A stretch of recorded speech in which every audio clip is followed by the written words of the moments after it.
Olá e bem-vindos! Hoje a gente vai explorar um pouco a história do Projeto Resgate.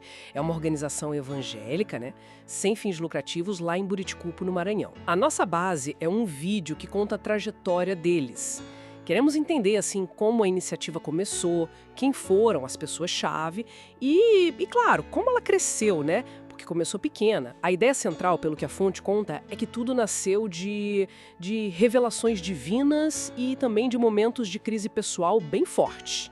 Vamos olhar isso mais de perto. Bom, a história começa com duas figuras principais: José Ribamar Boja, o Jota, e Públio Ribeiro. O relato diz que os dois receberam uma mensagem divina, ao mesmo tempo, para criar o projeto.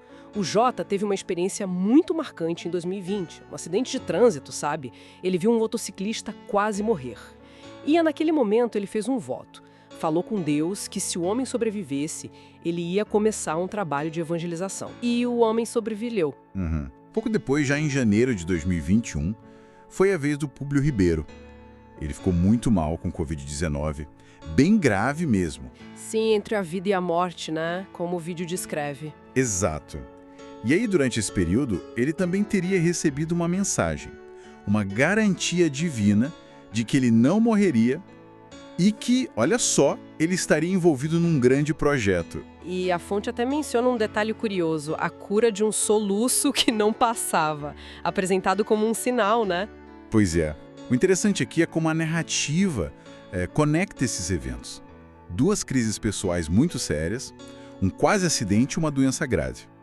Elas não são só desafios, mas são, o gatilho fundamental, sabe?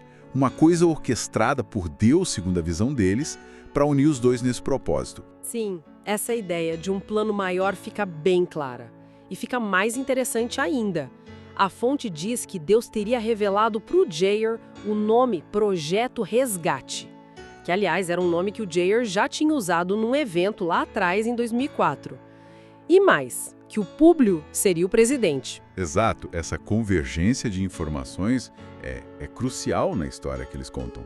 Aí, quando o Jair vai visitar o Públio, que já estava melhorando, para falar da ideia, antes mesmo do Jair contar os detalhes, o Públio, segundo a fonte, já estava sentindo que algo grande vinha aí, por causa da promessa que ele tinha recebido quando estava doente. Ah, então um confirmou para o outro, basicamente. Isso, essa confirmação mútua é o que, na narrativa deles, sela a ideia do plano divino, solidifica tudo. E começaram, sem nada.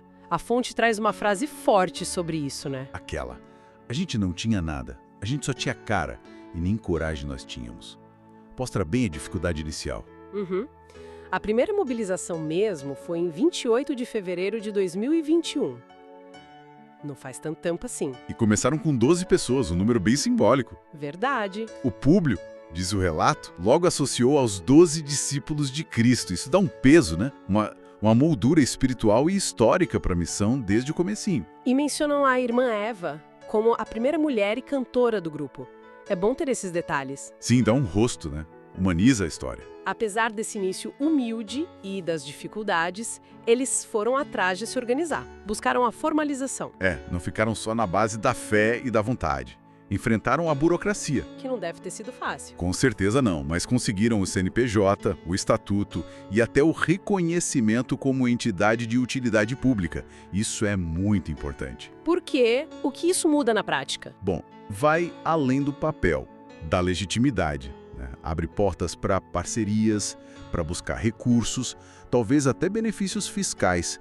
Mostra que eles pensavam a longo prazo, em ter uma estrutura sustentável. Entendi. E parece que funcionou, porque o projeto cresceu. A fonte mostra que eles foram além de Buriticupo. Sim, expandiram. O vídeo fala de ações em povoados de cidades vizinhas. Quais cidades? Mencionam Bom Jardim, Bom Jesus das Selvas, Santa Luzia. Isso mostra uma estratégia de ir para outras comunidades, talvez com necessidades parecidas, ou onde já tinham algum contato. Uma ambição de crescer regionalmente. Então, resumindo nossa conversa, a gente tem aqui a história de uma organização que, segundo a fonte, claro, nasce de experiências muito fortes, interpretadas como divinas, começa com quase nada, mas se organiza, se legaliza e consegue expandir seu trabalho. É isso? Basicamente sim. A narrativa que a fonte apresenta foca muito na fé como o motor, né? e na superação das dificuldades. O acidente, a doença, a burocracia, como prova dessa fé. Mas olhando de forma mais analítica, a gente vê também um exemplo interessante de como uma visão pessoal, forte, ligada a crenças e eventos da vida, pode se transformar em ação coletiva organizada. Certo? Com estrutura legal e tudo. Exato. Tem a dimensão espiritual, mas tem também os passos bem pragmáticos de organizar e expandir. Fica então uma questão para a gente pensar, né? Vendo como a fonte dá tanto peso às crises pessoais e à fé como ponto de partida, que perguntas isso levanta sobre essa mistura complexa entre a fé de cada um, a resiliência pessoal e a capacidade de juntar gente para fazer um trabalho comunitário que dure. É uma boa reflexão. Como esses elementos se combinam e se sustentam ao longo do tempo.